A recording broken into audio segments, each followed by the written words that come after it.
So you've started a YouTube channel and you're trying to become as successful as you can on YouTube.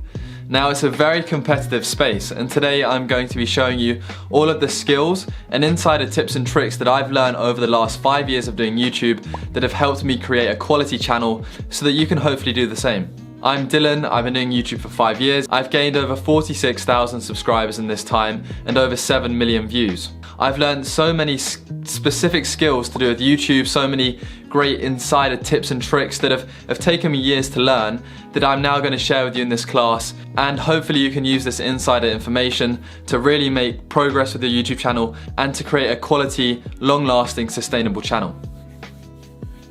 Welcome to Class 1, the foundations. Now, part of the reason I believe my channel over the years has been so successful is because it has a key theme. Now, this theme is very specific, and everything to do with my branding and my whole channel is in line with this theme of the content that I'm producing. So I made a channel called Student Vlogs Dylan, and my whole content was focused on university, being a student, exploring everything to do with student life.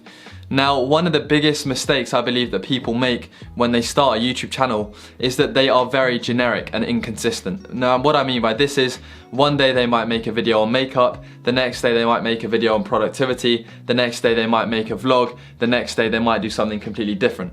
And this means that every time a subscriber comes to the channel or a viewer looks at the channel, they're going to see this content and there's no clear pattern, so that the viewer doesn't know what they're going to get if they subscribe to the channel. However, let's say there was a channel specifically focused on student stuff, and the viewer came to this channel, they saw a student video, they enjoyed student content, that viewer would know that if they wanted to see more student content, they could subscribe to this channel and get this content.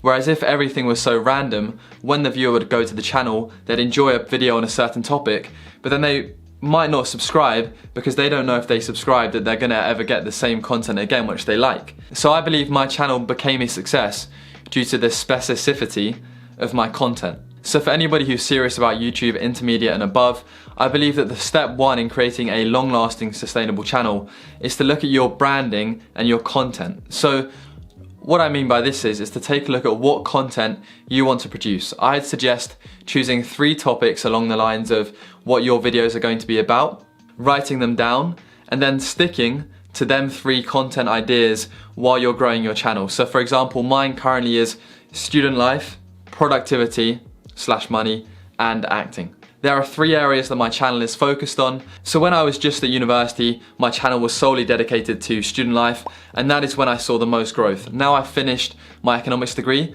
I've branched out into more areas because I can't make as much student content, and the growth on my channel has been slower and less because arguably I'm not as specific. So I can say firsthand that specificity does work for growing your channel from low down and up, because that's what I did. So straight from the start, what is going to set your channel apart from other people trying to become and start YouTube channels in 2021 is really being specific on the content you want to produce. So ask yourself right now this second, what areas you want to make content in. Narrow it down to 3 topics. For example, vlogs, productivity and makeup.